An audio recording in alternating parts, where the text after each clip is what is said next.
Olá, caros amigos da Liga Espírita do Estado de São Paulo, sejam muito bem-vindos a mais uma aula do curso de orientação mediúnica, aqui oferecido pela nossa casa. Mais uma vez, sejam muito bem-vindos, que Deus, nosso Pai, Jesus, o nosso Mestre, seja conosco, abrindo as nossas mentes, os nossos corações, para que possamos absorver da melhor forma possível as informações contidas aqui na nossa apostila, né, por intermédio da aula de hoje.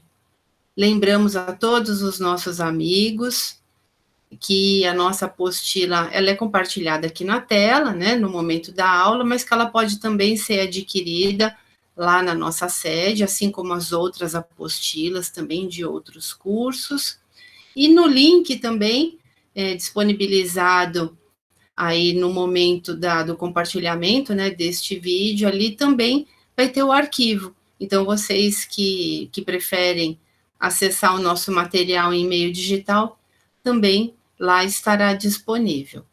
E para que nós possamos iniciar a nossa aula nesse clima de paz, proteção, equilíbrio, nós rogamos aos mentores espirituais, aos nossos queridos amigos espirituais, os verdadeiros trabalhadores de Deus e de Jesus, os espíritos superiores iluminados, que sejam conosco, para que nós possamos aqui ter uma aula com toda a tranquilidade e segurança necessárias. Lembrando que esse momento de estudo, além de absorver conhecimento, nós também temos a possibilidade de nos conectarmos, né, estarmos mais pertinho aqui da espiritualidade amiga, e eles, por sua vez, promovem os tratamentos, o auxílio, os ajustes necessários, tanto para o nosso físico, quanto para o nosso, né, corpo espiritual, corpo físico, certo? Então, que estejamos aí predispostos a receber todos esses benefícios que estão aqui, neste momento, ao nosso alcance. E antes de iniciarmos a nossa quarta aula, nós pedimos, né, para que nós possamos aí elevar o nosso coração, o nosso pensamento a Deus, nosso Pai, a Jesus, o nosso Mestre, para que nós possamos, então, proferir a oração que o nosso amado Mestre Jesus nos deixou. Pai nosso, que estais nos céus, santificado seja o vosso nome, venha a nós o vosso reino, seja feita a vossa vontade, assim na terra como nos céus. O pão nosso de cada dia nos dai hoje, perdoai as nossas dívidas, assim como nós perdoamos aos nossos devedores. E não nos deixeis cairmos em erros e em tentações, livrando-nos de todos os males, porque é vosso reino, é o poder e a glória para todos sempre. Que assim seja, graças a Deus e graças a Deus. E para que possamos então iniciar a nossa quarta aula de hoje, como de costume, nós vamos fazer uma breve leitura aqui do texto evangélico contido em O Evangelho segundo o Espiritismo, fazemos um breve comentário e vamos à nossa aula de hoje. Temos bastante informação, é um conteúdo bastante rico, e como o nosso tempo é restrito, né, fica aí restrito a 1 hora de aula, nós orientamos aos nossos amigos que leiam a apostila, as dúvidas, aqui no link da descrição do vídeo, vocês podem realizar os comentários, as dúvidas de vocês. Nós temos também o WhatsApp que está aqui descrito, aqui no link aqui abaixo, né, na descrição do vídeo, então vocês fiquem à vontade para colocar todas as questões. Tudo bem? Então vamos à nossa leitura. Nos coube o capítulo 15, Fora da Caridade não há salvação. E aqui, já de início, o título é O que é preciso para ser salvo? Parábola do bom samaritano. Ora, quando o Filho do Homem vier em sua majestade, acompanhado de todos os anjos, se assentará no trono da sua glória, e todas as nações, estando reunidas diante dele, separará uns dos outros, como um pastor separa as ovelhas dos bodes, e colocará as ovelhas à sua direita e os bodes à sua esquerda. Então o rei dirá àqueles que estarão à sua direita: Vinde vós que fostes benditos por meu Pai, possui o reino que vos foi preparado desde o início do mundo, porque eu tive fome e me destes de comer, tive sede e me destes de beber, tive necessidade de alojamento e me alojastes, estive nu e me vestistes, estive doente e me visitastes, estive na prisão e viestes me ver. Eu vou pedir licença para que a gente pare por aqui. Não, eu vou continuar a leitura assim, tá? Vou continuar aqui só mais um pouquinho, para que a gente possa fazer uma breve explanação. Não, realmente não dá para a gente interromper aqui, temos que ler tudo, tá bom? Então os justos lhe responderão: Senhor, quando foi que vos vimos com fome e vos demos de comer, ou com sede e vos demos de beber? Quando foi que nós vos vimos sem teto e vos alojamos, ou sem roupa e vos vestimos? E quando foi que vos vimos doente ou na prisão e viemos vos visitar? E o rei lhes responderá: Eu vos digo em verdade, quantas vezes fizestes com relação a um destes mais pequenos de meus irmãos, foi a mim mesmo que o fizestes. E dirá em seguida: Aqueles que estarão à sua esquerda, retirai-vos de mim, malditos, ide para o fogo eterno que foi preparado para o diabo e para seus anjos, porque eu tive fome e não me destes de comer, tive sede e não me destes de beber, tive necessidade de teto e não me alojastes, estive nu e não me vestistes, estive doente na prisão e não me visitastes. Então eles lhe responderão também: Senhor, quando foi que vos vimos com fome, com sede, ou sem roupa, ou doente, ou na prisão, e deixamos de vos assistir? Mas ele lhes responderá: Eu vos digo em verdade, todas as vezes que deixastes de dar essas proteções a um destes mais pequeninos, deixastes de dá-las a mim mesmo. E então estes irão para o suplício eterno, perdão, e os justos para a vida eterna. São Mateus, capítulo 15, versículos de 31 a 46. Bom, aqui o nosso mestre deixa para nós, né, a informação de que, né, sem a caridade não há salvação. Por que sem a caridade não há salvação? Todos nós, pela misericórdia de Deus, obtemos aí, através do seu intermédio, o auxílio. Né? Ele sempre nos auxilia, né? Por mais difíceis que sejam as circunstâncias da vida, sempre nos é apresentada a condição mais benéfica para nós, seja um ensinamento, seja como prova ou como expiação. Mas o que ele quer dizer aqui, que a mesma caridade que é feita para conosco, que a misericórdia de Deus tem para conosco, ele nos ensina que nós também temos que ter, né, para os nossos irmãos na jornada. Então, assim, nós precisamos, na medida das possibilidades que temos, auxiliar os nossos irmãos em dificuldade. Aí pode se perguntar, mas eu não tenho condições financeiras, ou eu não tenho tempo, enfim, eu tenho muitas limitações para auxiliar, né? Mas nós podemos auxiliar de muitas formas, né? Nós podemos fazer isso através das preces. Claro, quem tem melhores possibilidades pode oferecer um auxílio material, pode oferecer um conselho, um alento, enfim, existem muitas possibilidades de auxílio, né? E quando estamos dispostos a isso, né, nós sempre temos algo a oferecer, não é? Para quem realmente necessita. Então, que Deus e Jesus seja conosco, né, que as palavras do Mestre aí iluminem, né, e preencham os nossos corações, os nossos espíritos de esperança, para que a gente possa aí auxiliar os nossos irmãos em necessidade, e assim como nós mesmos, né? Que assim seja, graças a Deus. Então, nós vamos, nesse momento, iniciar a nossa aula. Como eu já disse, hoje nós temos bastante material, bastante informação para compartilhar, e por conta desse tempo restrito, nós vamos ter que acelerar um pouquinho, né? E por isso, mais uma vez, né, reforça a necessidade da leitura da nossa apostila.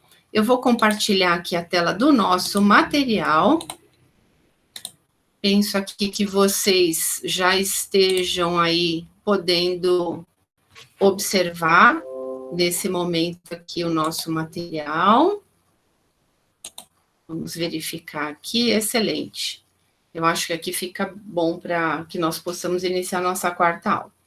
Então, como de costume, nós vamos realizar aqui a leitura e nós temos aqui algumas questões para que a gente possa responder hoje, não é? Então, aqui está a nossa apostila, mas nós temos algumas questões para responder. São 10 questões, tá? Eu vou compartilhar aqui essa outra tela para que vocês possam verificar quais essas questões que nós vamos aqui, nesse momento, né, trabalhar na aula de hoje, né? São essas 10 questões. Tudo bem? Então, na medida em que formos lendo, nós vamos explicando e respondendo aí brevemente essas nossas perguntas. Perfeito? Então, vamos aqui compartilhar novamente a nossa apostila e iniciarmos a leitura. Eu acho que agora sim. Então, vamos lá. Conceito de mediunidade. Médium é a pessoa em que se manifesta a faculdade mediúnica ou a mediunidade. Denominamos faculdade mediúnica ao fato de uma pessoa ficar sob a influência de espírito estranho ao seu corpo carnal. Podemos entender a faculdade mediúnica como a possibilidade de ser estabelecido o intercâmbio entre um ou mais espíritos incorpóreos e um corpo carnal, ou a utilização desses fluidos desse corpo por espíritos estranhos a ele. O corpo carnal deve ser usado somente pelo espírito o qual está unido. Servindo a qualquer outro, temos a mediunidade. Médium é, pois, a pessoa em quem ocorre a possibilidade de se estabelecer o intercâmbio entre o corpo carnal e um espírito, alheio a este corpo físico, ou a utilização dos fluidos desse corpo por outros espíritos. Bom, nesses parágrafos que nós lemos agora, nós já temos aqui a resposta da nossa primeira questão, né, que é: o que é a mediunidade? Então, o nosso material diz o seguinte, que a mediunidade é aquela possibilidade, né, que os médiuns têm de fazer um intercâmbio, né, entre um ou mais espíritos incorpóreos, né? Então, são outros espíritos e não o meu próprio espírito. Então, o médium, ele tem esse senso-percepção, ele tem essa capacidade de realizar esse intercâmbio entre os espíritos, né? Entre o espírito dele com os espíritos que estão no nosso entorno. E nós sabemos, né, que os desencarnados são em grande número, né, e bem maior do que os encarnados. E sendo nós, em nossa essência, a nossa realidade espiritual, né, sendo a essência da nossa vida, é claro que no nosso entorno nós temos uma porção de espíritos que vão se aproximar de nós, que nós vamos percebê-los, né, por intermédio de condições que vamos estudar aqui ao longo da aula, não é? Então, essa nossa aqui primeira questão, então, ela já está resolvida, não é? Então, o que é a mediunidade, né? Então, nós temos aqui no nosso texto, tá? Eu estou deixando aqui gravado, grifado, para que a gente possa aí, né, relembrar e ler novamente. Continuando aqui a nossa leitura.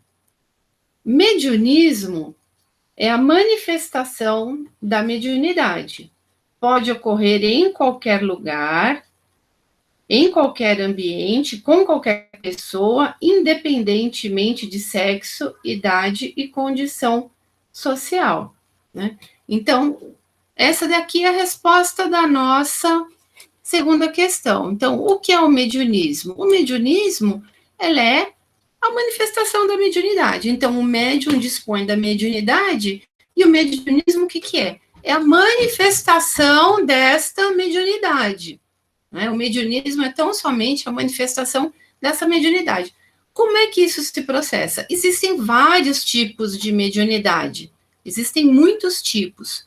Né? Nós vamos estudar isso numa próxima aula, mas hoje nós vamos abordar algumas delas, né, de forma um pouquinho rasa, só para exemplificar, mas nós temos a mediunidade de psicofonia, de vidência, de audiência, temos muitas outras. Então, a prática, né, da mediunidade, né, é o mediunismo. Tudo bem? Lembrando, viu, meus amigos, que caso vocês tenham dúvidas, nós temos aqui as possibilidades de vocês colocarem as dúvidas de vocês, escreverem através do WhatsApp e nos comentários no link. Aqui, tá bom? Descrito aqui abaixo do vídeo. Tudo bem? Continuando aqui. O mediunismo acontece em qualquer lugar, em templos de qualquer religião. Protestantes, católicos, budistas, muçulmanos, em terreiros de umbanda, candomblés, em centros espíritas, e desde a antiguidade foi registrado como revela a Bíblia, no Antigo Testamento. Então disse Saul aos seus servos: apontai-me uma mulher que seja médium, para que me encontre com ela e a consulte. Disseram-lhe os seus servos: há uma mulher em Endor que é médium. Está em Samuel, né? 28, 7. O mediunismo ocorre e pode ocorrer sob várias formas, tendo o médium consciência ou não, voluntária ou involuntariamente. A mediunidade não depende da vontade do espírito. O mediunismo pode ou não ser controlado pelo médium, né? Então, aqui, neste ponto, exatamente aqui, nós temos aí a resposta, né, da nossa terceira questão, né, que é: qual a diferença entre mediunidade e mediunismo quanto ao controle da pessoa? Então, aqui está dizendo o seguinte para nós, né, o texto diz o seguinte, que o mediunismo, ele pode acontecer em qualquer lugar, independente da religião. Isso é um ponto muito importante, né? Porque nós atribuímos as questões da mediunidade tão somente às condições ali, né, oferecidas dentro de um centro espírita, ou que a gente possa praticá-los lá dentro. Claro, nós temos aí, né, uma observação importante a fazer que, né, a prática mediúnica, ela tem que ocorrer dentro do centro espírita. É um local onde se tem uma segurança, uma proteção, é um ambiente preparado, né? Tecnicamente, vamos dizer assim, preparado para isso, né? Mas ele pode acontecer em qualquer lugar, por quê? Somos médiums com maiores ou menores possibilidades, mas todos nós somos médiums. Então, nós podemos intercambiar, perceber os espíritos em qualquer lugar, independente da religião em que a gente possa aí frequentar, certo? Então, qual a diferença entre mediunidade e mediunismo? Aqui no texto ainda diz o seguinte: ocorre e pode ocorrer sob várias formas, tendo o médium consciência, né? Ou não. Então, a mediunidade, o médium ele dispõe da mediunidade. A prática mediúnica, que é o mediunismo, a gente pode, né, controlar.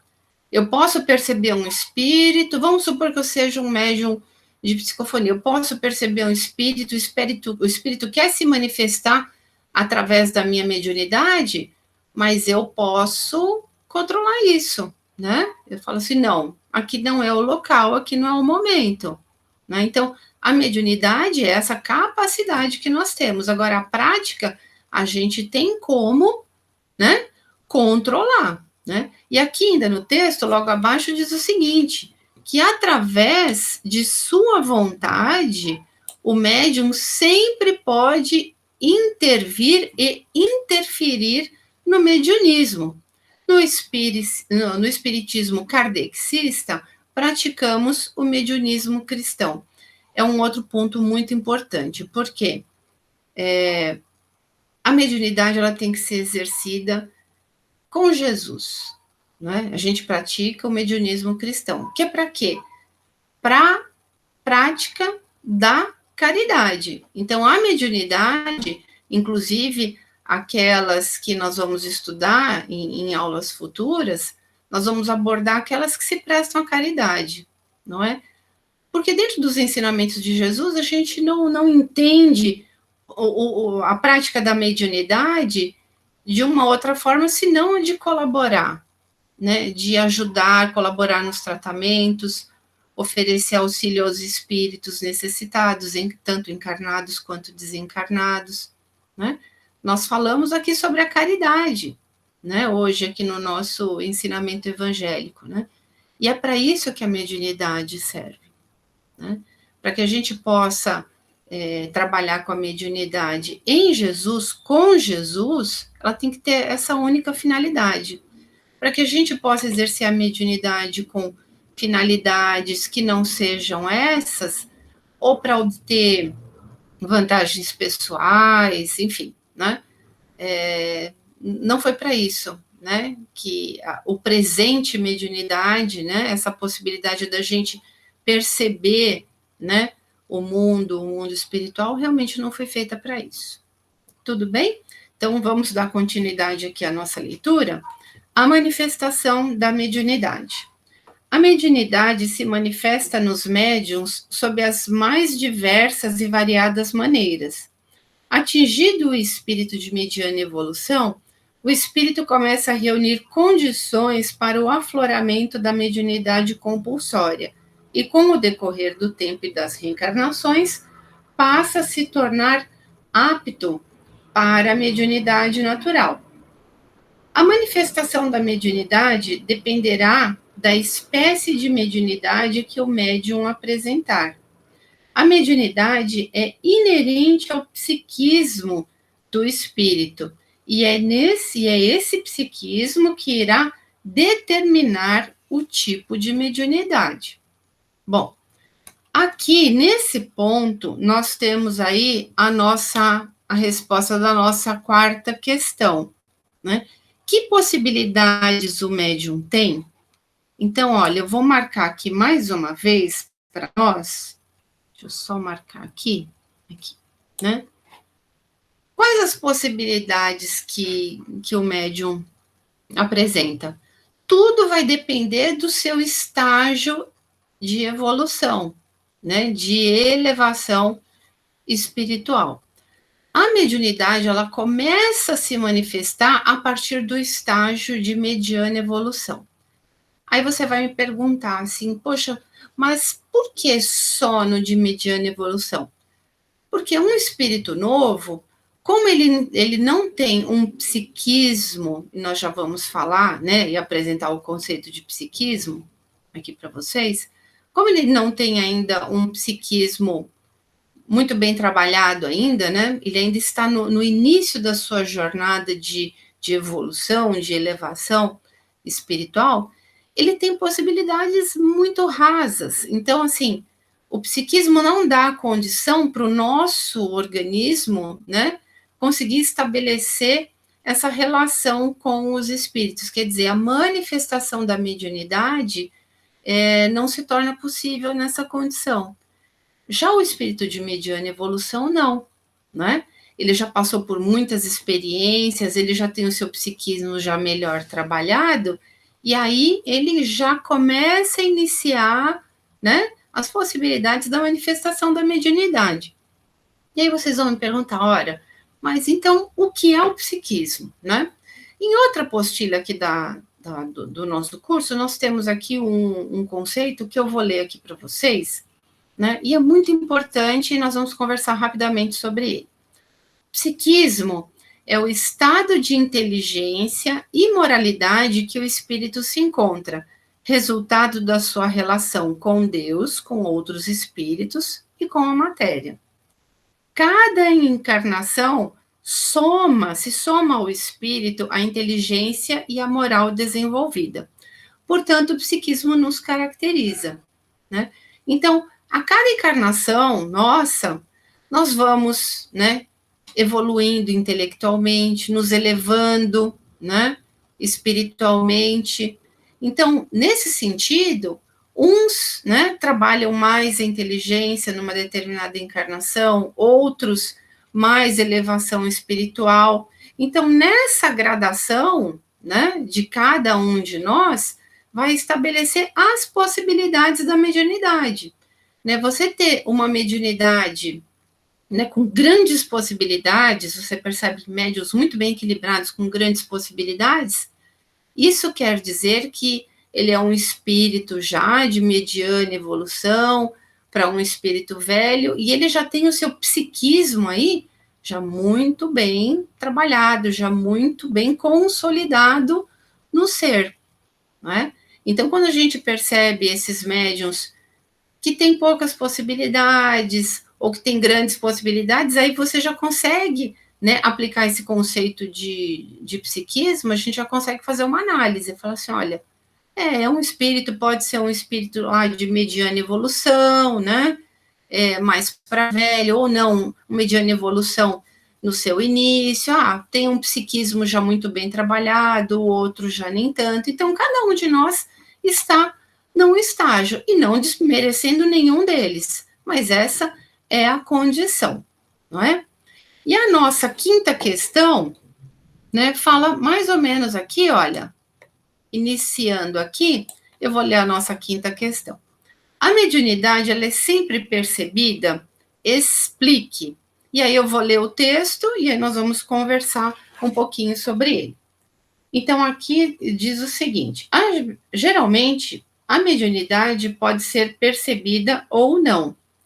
Ela é percebida quando a pessoa descobre que tem algumas faculdades que as outras não têm. Ela é médium, só que não sabe que é. A mediunidade não é percebida quando a pessoa passa por inúmeras situações e pensa que são condições que estão afetas e inerentes à sua vida. E devido a isso, ela tem de passar por aqueles estados obrigatoriamente. Bom, o que o nosso texto está dizendo para nós aqui?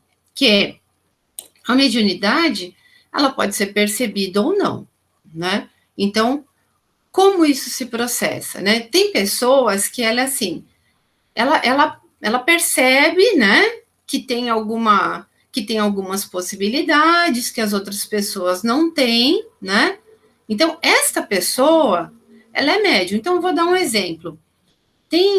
Nós temos médiums que conseguem aí, por exemplo, eu vou dar um exemplo, uma mediunidade de vidência. Eles enxergam espíritos, né? E aí outras pessoas falam assim, nossa, mas com quem você está conversando? Né? Com quem você conversa agora? Eu falo, não, aquela pessoa que passou aqui me pediu uma informação. Aí alguém fala assim, não, mas não tinha ninguém aqui, né? Então, às vezes, o médium, quando ele percebe que tem alguma capacidade diferente dos outros, né? Aí ele fala assim, puxa, eu tenho uma possibilidade, uma situação diferenciada dos demais, né? Ele pode até achar que não é médium. Ele é médium, mas não sabe o que é, né? E a mediunidade, aqui o texto está dizendo, que ela não é percebida quando a pessoa passa por situações, né? E acha que as circunstâncias da vida é que fazem com que ela passe por determinadas situações desagradáveis, né? Então, às vezes acontecem coisas na vida do médium que ele fala assim, nossa, mas o que está acontecendo comigo, né? Que situação? Mas ele fala assim, isso aqui não é nada, isso aí é coisas da vida.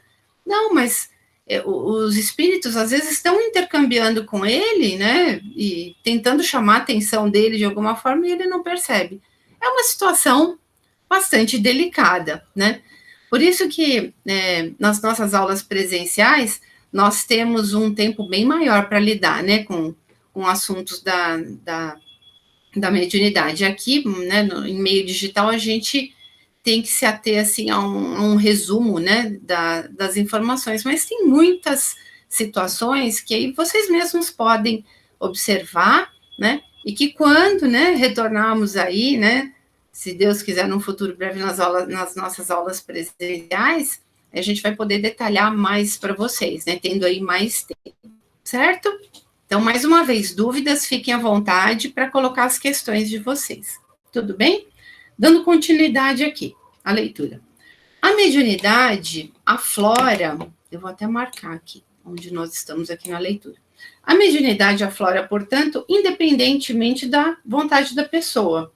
Como essas situações criam perturbações, dores, sofrimentos, cenas constrangedoras e embaraçosas e interferem em demasia na vida das pessoas, as mesmas procuram todos os meios para alívio e controle dessas anormalidades. Temos, portanto, o conceito que os efeitos da mediunidade são indesejáveis. São indesejáveis. Existem pessoas que acham bonito e admiram a possibilidade de serem médios, por haverem visto médiuns já desenvolvidos e se esforçam para desenvolver a qualquer custo a faculdade mediúnica. Entretanto, como a mediunidade é inerente ao psiquismo, somente quando o espírito atingir o estágio evolutivo necessário é que ela irá aflorar, independentemente de sua vontade, querendo ou não, sabendo ou não sabendo da sua existência, né? E aqui na nossa sexta questão, diz o seguinte, que tipos de perturbação o médium pode sofrer, né? Aqui, como está dizendo, os efeitos da mediunidade, eles são um pouco indesejáveis, né?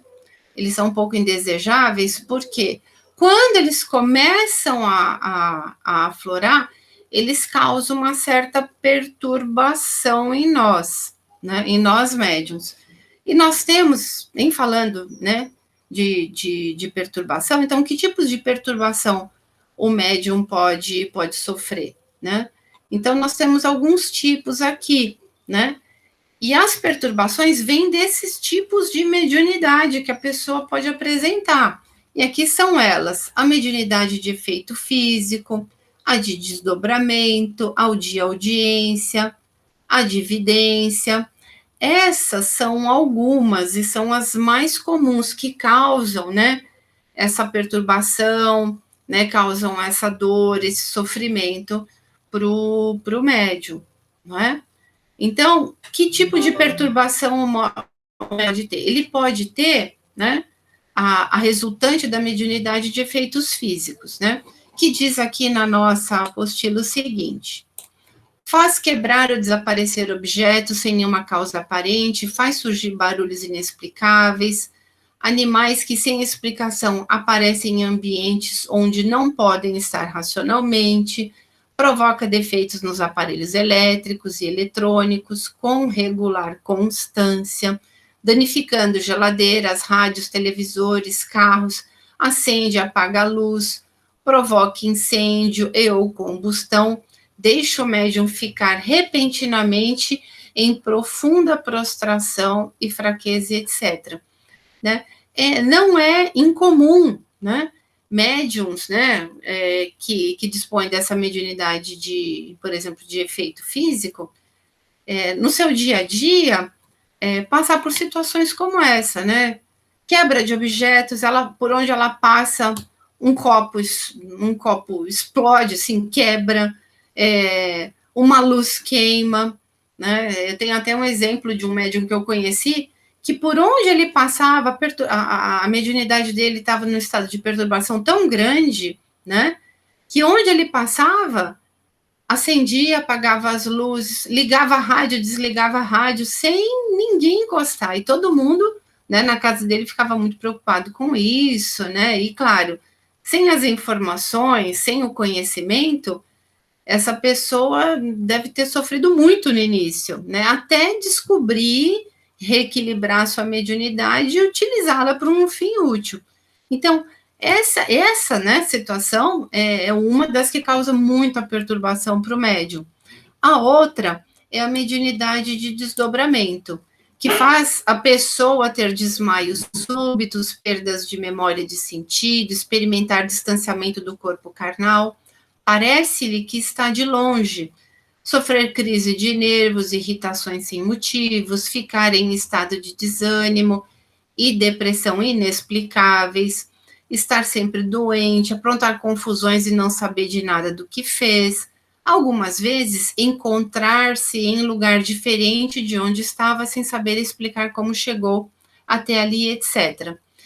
A mediunidade de desdobramento também, quando ela se encontra numa situação de desequilíbrio, ela traz, né, muita dor, né, muito problema para o médium. Imagine, a pessoa tem desmaios súbitos, perda de memória. Agora, por que tudo isso que eu li aqui, que está contido no nosso texto, acontece? Porque a mediunidade de desdobramento faz com que o médium ele se afaste um pouquinho, ainda ligado ao corpo, né? Deixar isso bem claro, ainda ligado ao corpo, mas o seu espírito ele se afasta um pouco.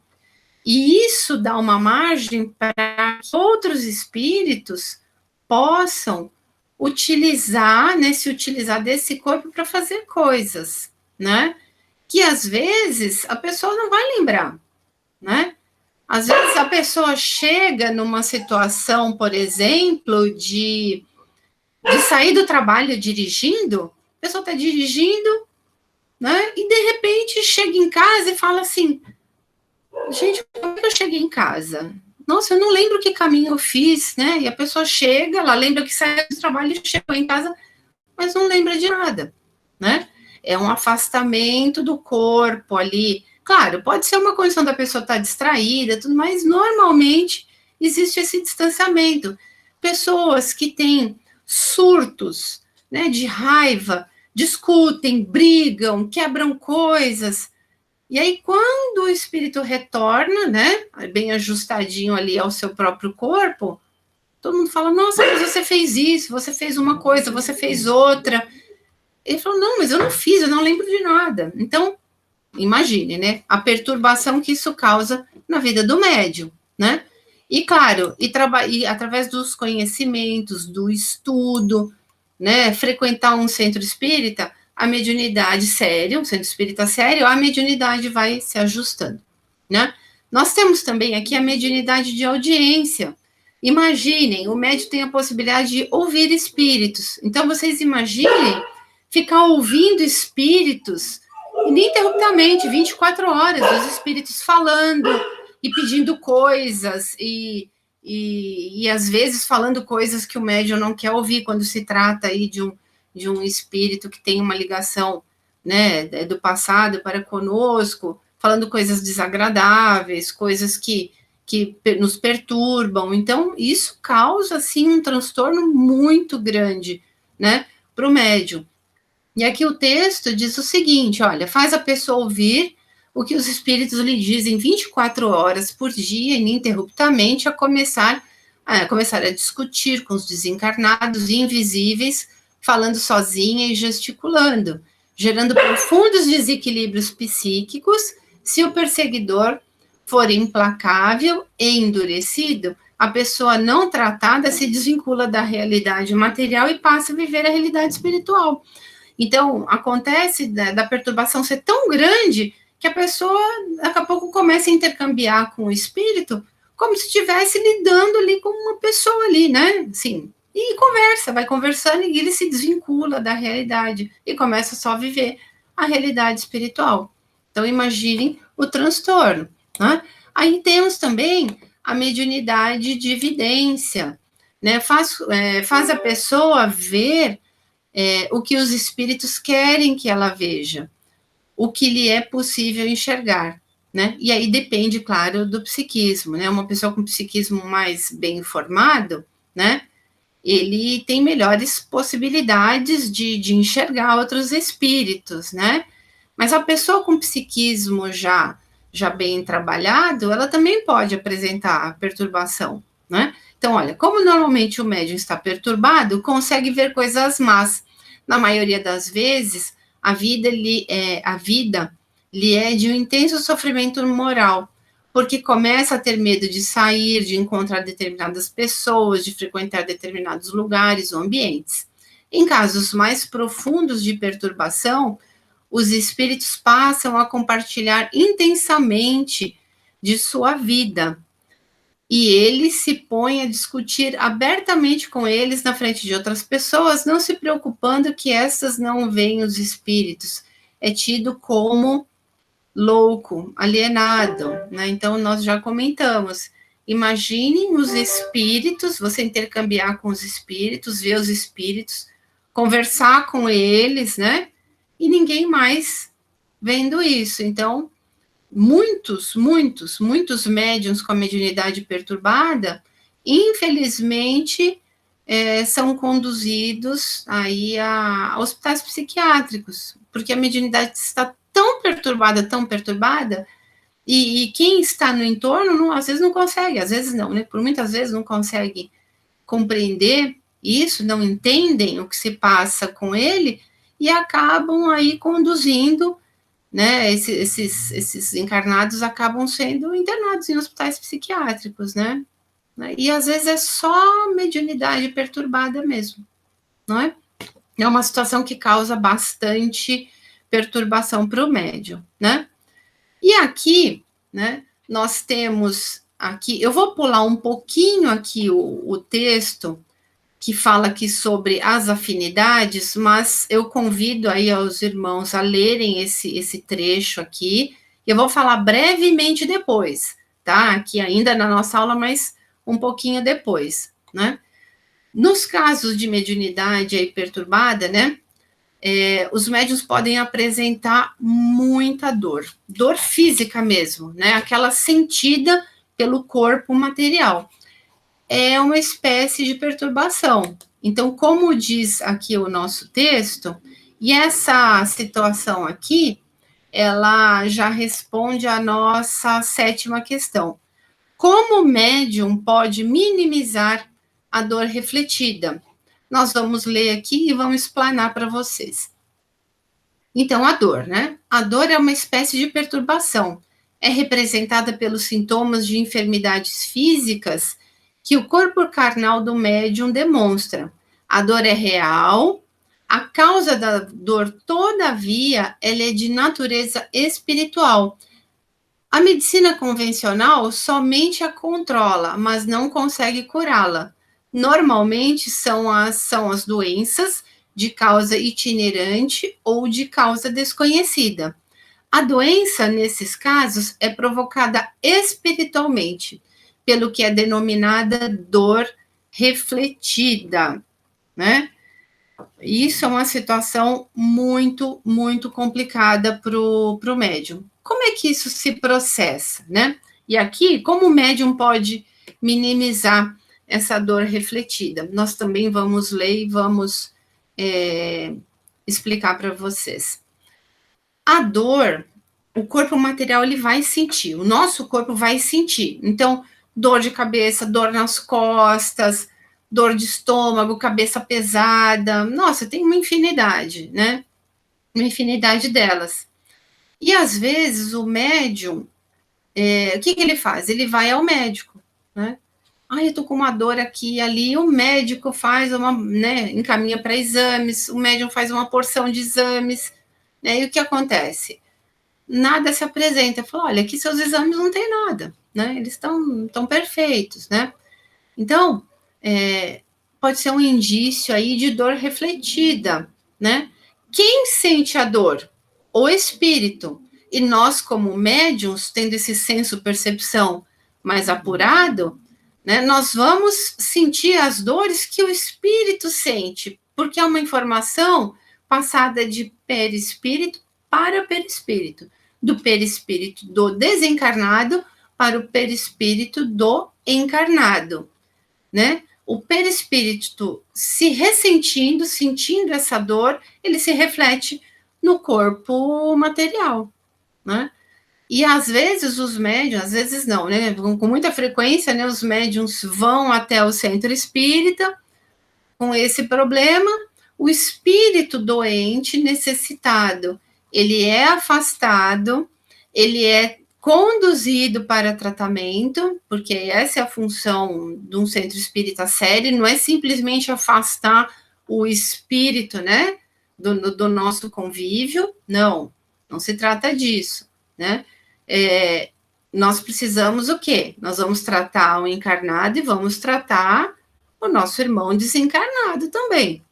Então, a partir do momento que o espírito ele é afastado do médium, né, a dor praticamente cessa naquele momento. O médium ele sai do centro espírita já muito melhor, ou se não, já sem dor nenhuma, né? E aí o desencarnado, né, ele é conduzido para as esferas de tratamento, onde os mentores espirituais vão cuidar da problemática dele, né? Então, isso também é muito, muito, muito comum. E como a gente minimiza, né, a dor, né, a situação da dor, né, refletida. E o nosso texto diz o seguinte: a dor ela é minimizada pelo estado de adiantamento moral do médium.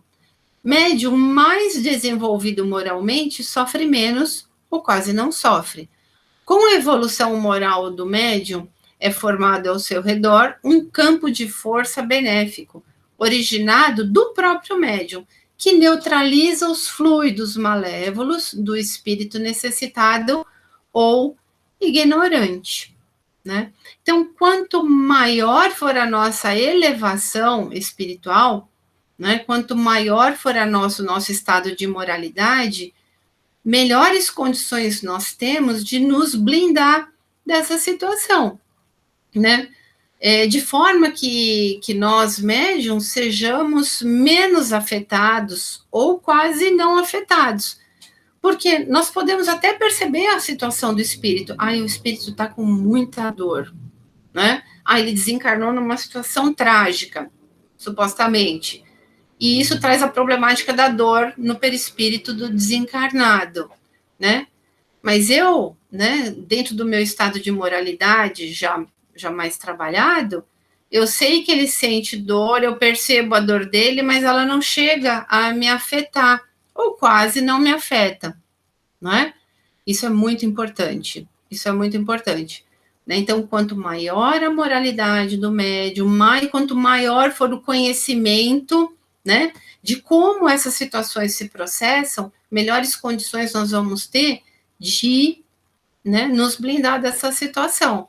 E sempre fazer aquela pergunta, né? Será que essa dor é minha? Né? Quando a gente pergunta, será que essa dor é minha? Quando a gente faz essa pergunta para nós mesmos, assim, a gente vai perceber uma diferença, ou uma melhora, ou uma piora, né? E aí você vai falar, puxa vida, olha. E a gente aprende muito com a dor, viu? A gente aprende bastante com a dor. A gente vai perceber assim, nossa, melhorou, piorou quando eu faço uma prece, quando eu rogo a Deus um auxílio, um amparo, e a situação melhora. Você fala, poxa, isso aqui pode ser de um desencarnado. Mas quando o médium está em perturbação, é muito difícil ele ter essa, né, trabalhar com a racionalidade. E aí é difícil para ele, né, continuar, enfim, trabalhar, né, a questão da dor nele e saber separar o que é dele e o que é do espírito. Perfeito? Então, lembrando, quaisquer dúvidas, mais uma vez, nos comentários no link do vídeo ou através do WhatsApp. E aí nós temos a nossa oitava questão. Qual a finalidade da perturbação para o médium? Então, a gente entende que, por exemplo, o sofrimento, né, que causa a mediunidade perturbada, ela é muito grande, né, porque ela vem através desse psiquismo desequilibrado, né? Mas a dor para nós, o sofrimento, todas essas perturbações, ela tem uma finalidade.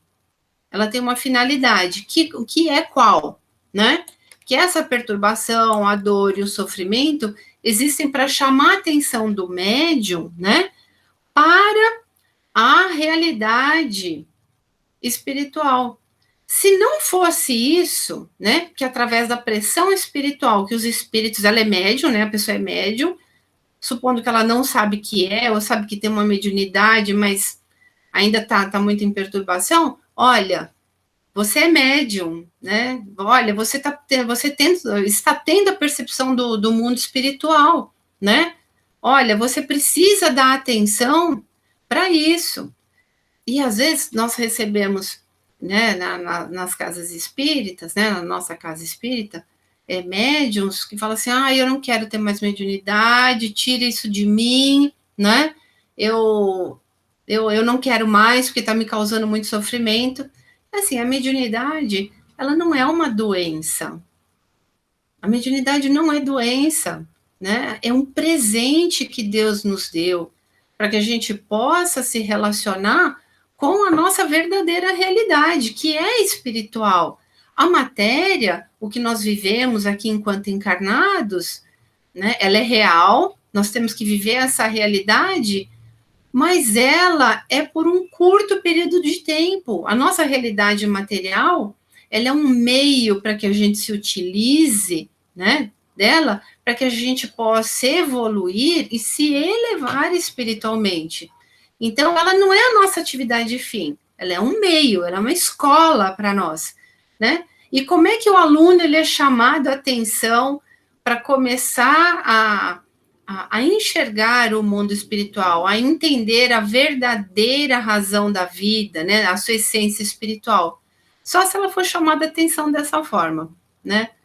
É muito difícil nós encontrarmos espíritos cuja mediunidade ela se apresenta que vem assim naturalmente, sem sofrimento, né? Isso quer dizer que o psiquismo dela já está muito bem formado, muito bem formado, né?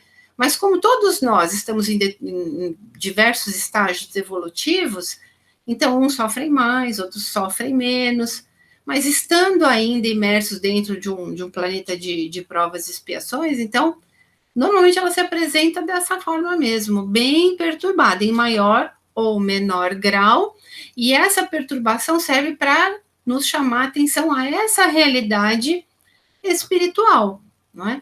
Existe forma da gente ajustar a mediunidade, né? E é aqui a nossa nona questão. Existe, né? Como ajustar a nossa mediunidade, né? Aqui na nossa apostila diz que o psiquismo, né, ele é fruto das reencarnações. E aí a gente não consegue, né, equilibrar repentinamente. Não, né? Então como é que a gente vai ajustar a mediunidade, já que ela depende do nosso psiquismo? Então é um trabalho constante, é um trabalho de paciência, de vontade, né?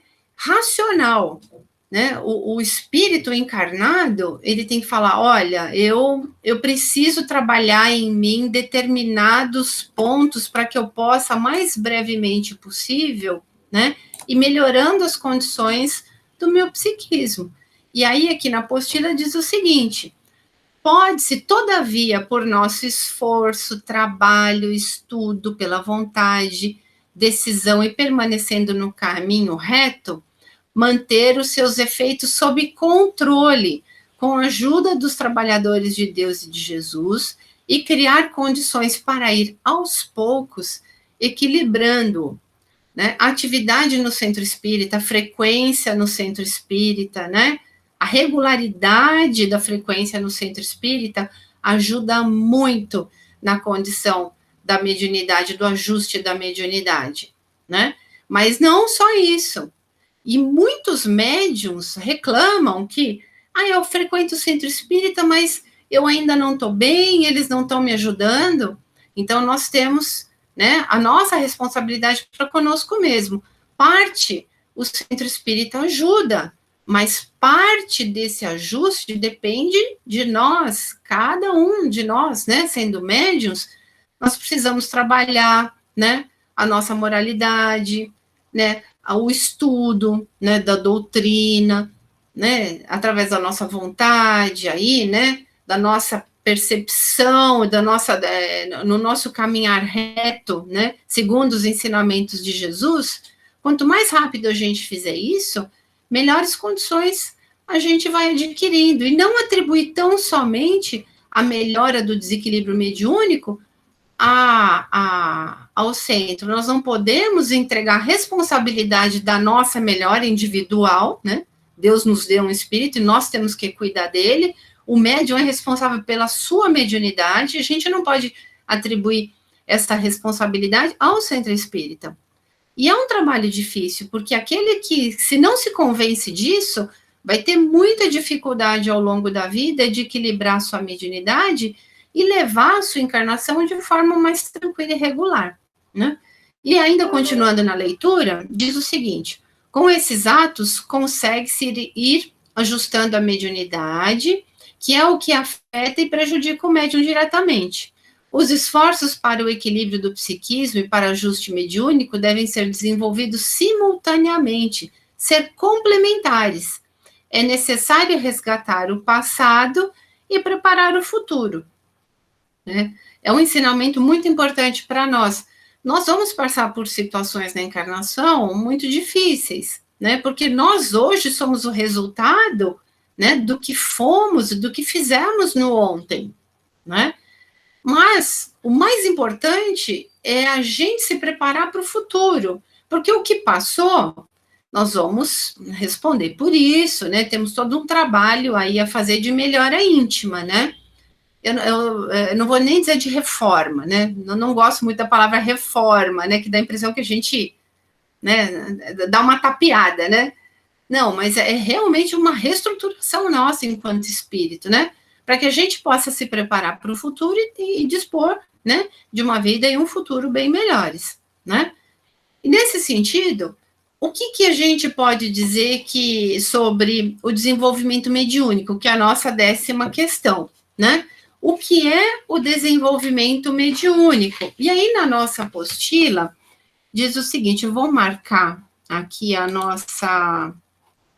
aqui no nosso texto, para ficar mais fácil aqui a nossa compreensão, né? O desenvolvimento mediúnico é somente o exercício da mediunidade.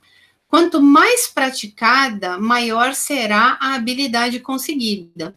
O desenvolvimento mediúnico não significa criar mediunidade em quem não a apresenta.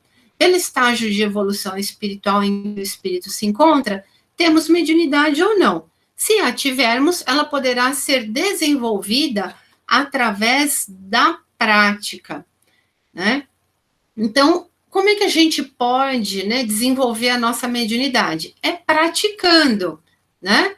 É trabalhando dentro da prática da mediunidade, que deve ser feita onde? Dentro do centro espírita, né? Nós sempre falamos que, né, a mediunidade, ela tem que ser exercida, né, dentro do centro espírita.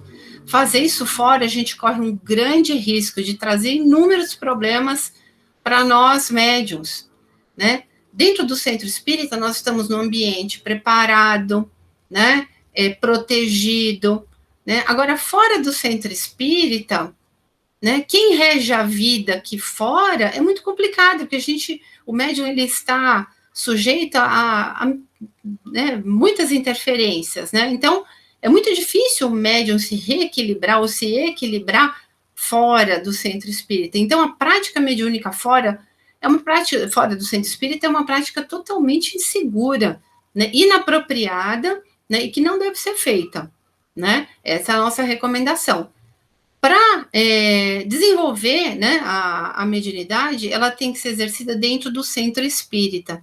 Lá ela pode exercer sua mediunidade, né, seja ela qual for, né, de quais o médium dispõe, mas aí sim, porque lá ela tem a proteção, ela tem a orientação e a segurança para que tudo corra da melhor forma possível. Viu, meus amigos? Eu espero, né? E com isso nós encerramos aqui a nossa aula de hoje. Eu agradeço grandemente a atenção de todos.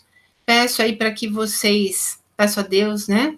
E a Jesus, aos nossos amigos, que vocês tenham uma semana abençoada, de muitas realizações, de muita paz, de muita harmonia, né? Em companhia dos nossos verdadeiros amigos, né, e verdadeiros trabalhadores de Deus e de Jesus, nos auxiliando, nos amparando e nos protegendo, viu? Para que nós possamos aí terminar a nossa aula de hoje em agradecimentos e já pedindo a permissão para que possamos aí terminar a nossa aula de hoje, né? Mais uma vez, nós ainda aqui conectados aos mentores de cada um de nós, né?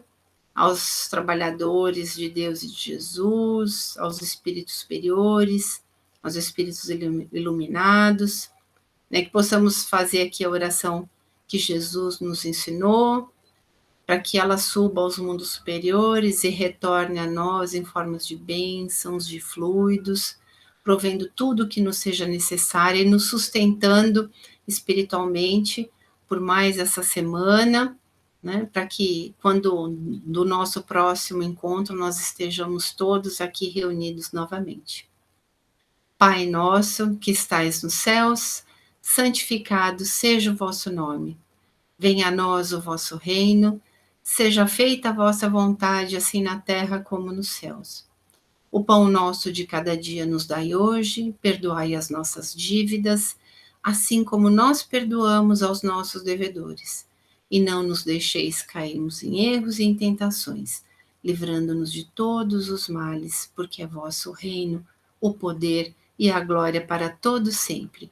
Que assim seja, graças a Deus, graças a Deus, graças a Deus.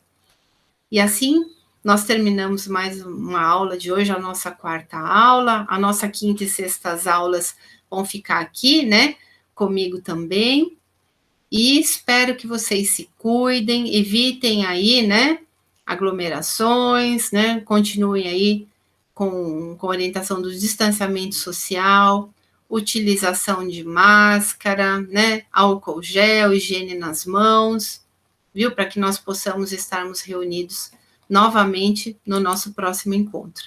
Que Deus e Jesus seja com todos. Até lá, viu? Um grande abraço para vocês. Tchau, tchau.